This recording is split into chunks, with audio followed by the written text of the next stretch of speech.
হরে কৃষ্ণ। আশা করি সকলে ভালো আছেন। সচি অঙ্গন পেজ থেকে আপনাদের সবাইকে কৃষ্ণ প্রীতি ও শুভেচ্ছা। আজকে শুভ অক্ষয় তৃতীয়া। তো আজকে এই অক্ষয় তৃতীয়া উপলক্ষে ভগবানের চন্দন যাত্রা শুরু, অর্থাৎ আজকে থেকে ভগবানকে চন্দন লেপন করে ভগবানকে শৃঙ্গার করা হবে এবং ঢাকাস্থ স্বামীবাগ ইস্কন মন্দির থেকে এই 21 দিন ব্যাপী চন্দন যাত্রা মহোৎসবের আজকে শুভারম্ভ এবং প্রতিদিন ভগবানের বিভিন্ন বেশ, অর্থাৎ 21 দিন ব্যাপী 21টা বেশে ভগবানকে শৃঙ্গার করা হবে।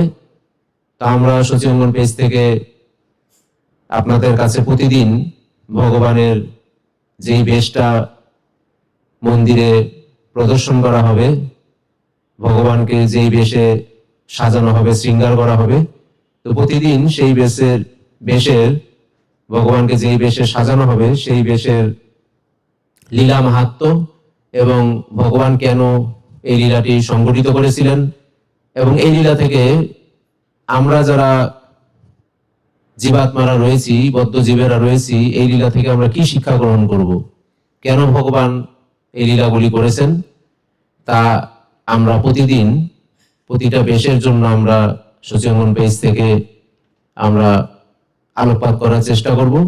তো সকলে পেজটিকে ফলো করবেন, শেয়ার করবেন, কমেন্টস করবেন, যেন আমরা বেশি বেশি করে আপনাদের সেবায় নিযুক্ত থাকতে পারি। তো কালকে দ্বিতীয় দিন হবে আর আজকে হলো প্রথম দিন। তা আজকে প্রথম দিনের প্রথম বেশ, যে বেশের নাম দেওয়া হয়েছে নটবর বেশ। তো আজকে ভগবান এই চন্দন যাত্রার প্রথম দিন, অক্ষয় তৃতীয়ার দিনে ভগবানকে নটবর বেশে সাজানো হয়েছে। আমরা সেই ভিডিও এবং ছবি আপনাদের মাঝে প্রদর্শন করব এবং কেন লীলাগুলো সংগঠিত হয়েছিল, বিশেষ করে এই নটবর লীলা ভগবান কোথায় করেছিলেন, কেন এই লীলার নাম নটবর লীলা হলো, সেগুলো আমরা আলোকপাত করার চেষ্টা করব। তো প্রথম দিন এই যে নটবর লীলা বা নটবর বেশ ভগবানকে শৃঙ্গার করা হয়েছে নটবর বেশে, এটা অত্যন্ত গভীর একটা রসপূর্ণ লীলা। নটবর অর্থ হলো নর্তক বা সর্বোত্তম অভিনেতা। তা আমরা সকলেই জানি ভগবান শ্রীকৃষ্ণ যখন 64 কলা বিদ্যা অর্জনের জন্য গুরুগৃহে গিয়েছিলেন, তিনি 64 দিনে 64টা বিদ্যা অর্জন করেছিলেন। তার মধ্যে নৃত্য একটি বিদ্যা। আমরা একটি বিদ্যা অর্জন করার জন্য বছর পর বছর আমরা হয়তো কাটিয়ে দিতে পারি, ব্যয় করতে পারি, কিন্তু ভগবানের ক্ষেত্রে যেহেতু তিনি ভগবান, তাই তিনি একদিনে একটা বিদ্যা তিনি অর্জন করেছিলেন এবং সেইটা শুধুমাত্র এমনি এমনি অর্জন নয়, সেই বিদ্যার পুঙ্খানুপুঙ্খ তিনি, এবং সেই বিদ্যার রাজা তাকে বলা হয়। তো সেই রকম এই নটবর বেশটিও অর্থাৎ নৃত্য, সেটাও ভগবানের একটা নৃত্য কলা, একটা বিদ্যা। ভগবান এই বিদ্যাটা অর্জন করেছিলেন গুরুগৃহে এবং বৃন্দাবনে ভগবান যখন লীলা বিলাস করেছিলেন, তখন বিশেষ করে ভগবানের যারা রসিক ভক্ত ছিল, মাধুর্য মাধুর্য রসে যারা ভগবানের সাথে লীলা বিলাস করেছেন, তারা ভগবানের নৃত্যের সঙ্গী ছিলেন। তাই সর্বশ্রেষ্ঠ রসিক যেহেতু ভগবান, তিনি নট, তিনি নৃত্য, সঙ্গীত এবং লীলার মাধ্যমে ভক্তকে মোহিত করেন।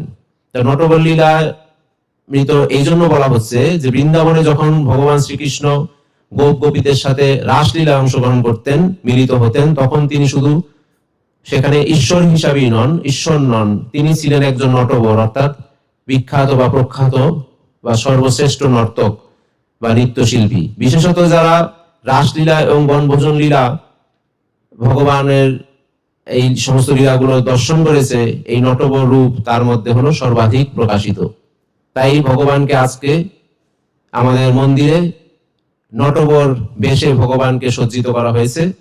তো এই বেশ সম্বন্ধে আচার্যরা বিভিন্ন মন্তব্য করেছেন। তো তারা বলেন যে, আচার্যরা বলেন যে শ্রীকৃষ্ণের নৃত্য কোন রকম সাধারণ কোনো কিছু নয়, সাধারণ নৃত্য নয়, এটি হলো আত্মার সাথে পরমাত্মার মিলনের বিষয়।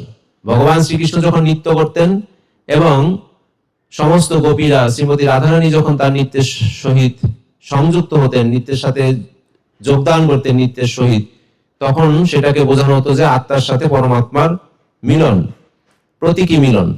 তো গোপীগণ যখন কৃষ্ণের নৃত্যে মগ্ন হয়ে যেতেন, তখন তারা নিজেদের সত্তা দ্বারা ভুলে যেতেন, তারা সম্পূর্ণভাবে কৃষ্ণে বিলীন হয়ে যেতেন। এটাই ছিল রাসলীলার মূল বিষয়। অর্থাৎ এই রাসলীলা করতে গিয়েই তার নাম হয়ে গেছিল নটবর। তো শ্রীল রূপ গোস্বামীপাদ তার ভক্তি রসমৃত সিন্ধু এবং উজ্জ্বল নীলমণি গ্রন্থে তিনি বলেছেন যে কৃষ্ণ হলেন অখিল রসামৃত মূর্তি, অর্থাৎ তিনি হলো সকল রসের আধার। তাকে এই জন্য রসবৈষ বলা হয়, তিনি সমস্ত রসের আধার, তিনি হলো সবচেয়ে রসিক। তাই নটবর রূপে তিনি যখন ভক্তদের সাথে নৃত্য করে প্রেম নিবেদন করতেন, ভক্তদের হৃদয়ের প্রেমকে জাগরিত করতেন, তার মতে এই লীলা হলো সর্বশ্রেষ্ঠ লীলা। তখন ভগবান ভক্তের সঙ্গে সমান সমানভাবে প্রেমের খেলায় অংশ নিতেন। তো জীব গোস্বামীপাদ বলছেন যে তিনি রাসলীলায় ব্যাখ্যা বলেন যে তিনি জীব গোস্বামীপাদ রাসলীলার ব্যাখ্যায় বলেন যে কৃষ্ণের নৃত্য হলো প্রেমের চূড়ান্ত বিনিময়, যেখানে ভক্ত ও ভগবানের উভয়ই একে অপরকে আনন্দ প্রদান করেন। এটাই হলো নটবর লীলার মূল বিষয়। তো ভগবান কেন এই লীলাটা করেছেন? বলছেন যে ভক্তদের আনন্দ দেওয়ার জন্য ভগবান নিজে, যদিও পূর্ণ, তারপরেও তিনি ভক্তদের আনন্দ দেওয়ার জন্য তিনি এই সমস্ত লীলাগুলো করতেন। হয়তোবা তার কোনো কিছুর প্রয়োজন নেই, কিন্তু শুধুমাত্র ভক্তদেরকে আনন্দ দেওয়ার জন্য ভগবান এই লীলাগুলো সংগঠিত করতেন এবং ভক্তদের অনাবিল আনন্দে তিনি ভাসিয়ে দিতেন। তাই প্রেমের সর্বোচ্চ রূপ হলো এই লীলা, যেখানে কোনো ভয় নেই, শুধুমাত্র আছে কি ভক্তি এবং প্রেম। তো ভক্তি প্রেম থাকলেই সেখানে সমস্ত দূরত্ব কমে যায়, কোনো ভয় সেখানে থাকে না, সেখানে শুধু থাকে নিখাত প্রেম। তাই জীবাত্মাকে আকর্ষণ করার জন্য ভগবান এই নটবর রূপে, প্রখ্যাত নর্তক রূপে এবং এই নৃত্য শৈলী তিনি প্রদর্শন করতেন তার ভক্তদের মধ্যে। এর ভাব ছিল হলো মাধুর্যময় ভাব এবং জীবকে সংসার থেকে টেনে ভগবানের দিকে আকর্ষণ করার জন্য তিনি এই নটবর লীলা করেছিলেন। তাই আমাদের জন্য এই লীলা থেকে কি শিক্ষণীয়? আমাদের জন্য শিক্ষার বিষয় রয়েছে ভক্তি আনন্দময় ভগবানের কাছে যাওয়া মানে কেবল নিয়ম কানুন নয়, এটি আনন্দ এবং নিত্য প্রেম। অহংকার ত্যাগ করে গোপীরা যেমন ভগবানের কাছে ছুটে গিয়েছিলেন, ঠিক একইভাবে ভগবান শিক্ষা দিচ্ছেন যে অন্যান্য ভক্তদেরও এরকম অহংকার ত্যাগ করা উচিত, কারণ অহংকার ত্যাগ করলেই প্রকৃত ভক্তি আসে। ঈশ্বরকে হৃদয়ে শুধু গ্রহণ করা নয়, জ্ঞান দিয়ে গ্রহণ করা নয়, হৃদয়ের প্রেম দিয়ে ভগবানকে পাওয়া যায়, জ্ঞান দিয়ে নয়। তাই জীবনের যে লীলাময়তা উপলব্ধি করা, সেটা কৃষ্ণ দেখান যে জীব শুধু দুঃখ বা কর্তব্য নয়, এটি একটি দিব্য লীলা আস্বাদন। এটা কোনো কর্তব্য নয়, শুধুমাত্র দিব্য লীলায় অংশগ্রহণ করা। তাই আমরা যদি এই নটবর লীলার সংক্ষেপ করি, যে নটবর লীলাকে আমরা কি বলবো, সেখানে বলা হচ্ছে যে এই নটবর যে বেশ ভগবানকে আজকে শৃঙ্গার করা হয়েছে, আমাদেরকে এই নটবর বেশে যে আমরা ভগবানকে নটবর বেশে দেখে যে আনন্দ লাভ করছি, সেখান থেকে ভগবান শ্রীকৃষ্ণ আমাদের শেখান বা দেখান যে তিনি শুধু সর্বশক্তিমান ঈশ্বর নন, তিনি প্রেমের নর্তক, তিনি ভক্তদের জন্য সঙ্গে মিলিত হন এবং ভক্তদের আনন্দের সাগরে নিমজ্জিত করেন।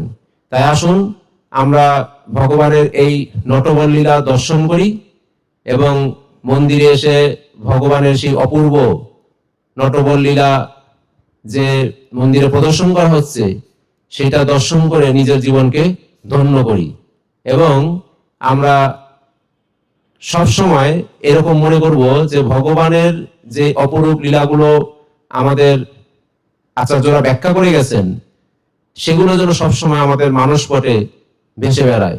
তাহলেই আমরা ভগবানের যে ভগবানের প্রতি যে প্রেম ভক্তি সেটা আমরা লাভ করতে পারবো। তা আমরা আজকে নটবর লীলা আলোচনা করলাম। তা আগামীকাল আপনারা সচিবঙ্গন পেজে চোখ রাখবেন। আমরা আগামীকাল অর্থাৎ দ্বিতীয় দিন ভগবানের যে লীলাটা সেখানে প্রদর্শন করা হবে, যে লীলায় ভগবানের বেশ ধারণ করা হবে, সেই লীলাটি সম্বন্ধে আমরা আগামীকাল আলোকপাত করব। হরে কৃষ্ণ কৃষ্ণ কৃষ্ণ হরে হরে, হরে রাম রাম রাম হরে হরে। জয় শিল প্রভুপাদ, জয় গুরু মহারাজ।